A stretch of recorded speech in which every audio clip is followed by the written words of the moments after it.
Hello scholars, today I'm going to show you how to create a falling snowflake selfie with a really fun tacky holiday sweater. To get started, all you need is a piece of manila paper and a pencil. I'm actually going to use a Sharpie so you can see what I'm doing, but you are going to start with pencil. The first thing you need to do is find the top of your paper with your finger. Once you've found the top, you're going to see where your thumb hits on the paper and just kind of spread your fingers apart, and that's where you're going to start your first line for the child that we're drawing. The first line we're going to draw is a curved line, which will become the nose of the child. Remember that we're working with exaggerated features on this project, which means that the nose and the mouth may appear larger than what they actually are, and that's okay. The second step is we're going to draw a large circle for the shape of the face. You want to make sure you have room to add details, but you don't want it to go down too far either. Sometimes it helps to practice with your finger first. Now that I've practiced, I'm ready to go ahead and draw. So I'm going to draw a large circle. That'll be the shape of my face. Next, I'm going to move on to the neck. For the neck, you want to draw two curved lines that go down, and you want them to be wide enough to support the head. So I start on the head and then go down. 1 and 2. The next thing that we'll do is we'll work on the shoulders. For the shoulders, we're going to start where we left off on the neck and curve that line and go all the way off the page on the side. I'm going to go ahead and do that right now. Starting on the side and then going off the page. Same thing on the other side, curving up just a little bit and going off to the side. Next, we need to add a neckline to our sweater. There are all types of different necklines that you can do. You could choose to do a V-neck as a neckline where you draw a letter V, or you could do a curved line. For this one, I'm going to draw a curve. We're almost finished with the sweater, but not quite. The last thing we need to do on the sweater before we decorate it is add in the arms. So all we need to do for the arms is draw two straight lines. You want them to be about the same size, so I'm using my finger to measure 1 and 2. Now it looks like these are my shoulders, this is my neck, and these are my arms. Now we're ready to come back up to the face. For the ears, you have a choice. You could do human ears. For the human ears, it's just two curves on either side, one curve on either side. But another fun idea that we had was to do elves. So if you'd like to do an elf ear, you can start with a curve and then go back down. I'm going to do that same thing on the other side. I'm going to curve up and then back down. You can choose if you'd like to do the elf ears or not. That's your choice. Next, we're going to move on to the face, specifically the mouth. Remember that we won't really see the eyes because of the perspective that we're looking at. The head is tilted back, so all we're going to be drawing here is the mouth. For the mouth, straight line, curve. Then you're going to add in the tongue with two curvy lines. And we can also add some teeth. Straight line at the top, and then you'll just add individual lines to separate out the individual tooth. The last thing you can do before you personalize yours is, if you would like, you can add nostrils, so it looks like you're looking up the nose of the child. That's going to help it look a little bit more like a nose as well. Now it's time to get creative and come up with some kind of fun sweater to wear.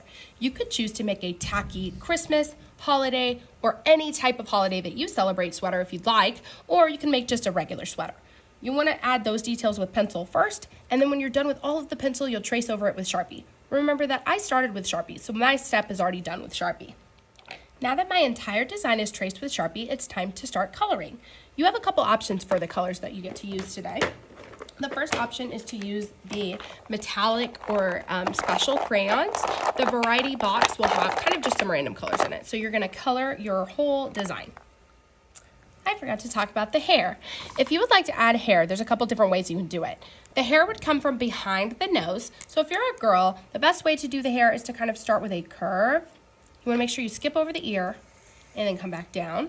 Same thing on the other side. It's going to kind of curve, maybe skip over that ear and come back down. Then you can go in and add individual lines of hair. If your hair is more curly, you could add curly or wavy lines. If your hair is more straight, you could add some straighter lines.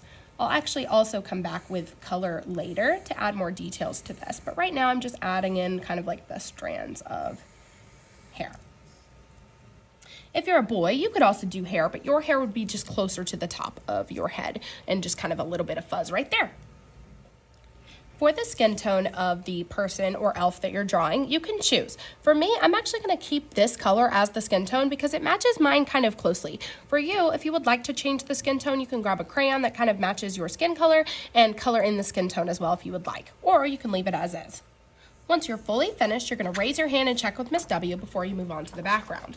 When you move on to the background, you're going to have a choice. You get to choose what color sky you'd want. You can either choose black for nighttime, light blue for maybe morning time, or dark blue for maybe like the afternoon. I'm gonna go with a dark blue for this one. Once you have your blue or your black, you're also gonna get a piece of white paper to create your snow. For the snow, you wanna start with a curved line towards the top, and you're actually gonna trim a little bit of it off to make it look a little bit more natural, like snow that has fallen onto the ground. I'm gonna carefully cut. And then I'll put the glue down and glue it onto my paper like this. And now it looks like we have the sky. And when you glue, the best way to do it is to take the item that you're gluing and go around the shape of the object and then do an X. That's plenty of glue to use. When you glue it, make sure that the snow touches the bottom of the paper and you cannot see paper sticking out on either side or on the bottom. That's gonna make it look like actual snow that has fallen and not just a white piece of paper on a blue piece of paper. Once you've glued your snow, make sure that your name and class code end up on the back of your artwork. I'll go ahead and write mine right now. And then you're ready to cut out your person. Now it's time to glue my person onto my background. You wanna make sure that the bottom flat part of your person is at the bottom of the paper, just like the snow. That way it doesn't look like our person is floating in the sky. The last step is to add some details to the background. Of course, I want to add some snowflakes because remember, we're doing falling snowflake selfies. There's all kinds of ways to draw snowflakes, but the easiest way is to do a straight line across, diagonal, and a diagonal. So you can add in some snow. You could even add in some other things in the background that you want to add as well. And you want to try to add a snowflake onto the tongue. It can be hard to show up sometimes, but that's a great detail to add as well. And here we have our finished falling snowflake selfies. Have fun making them!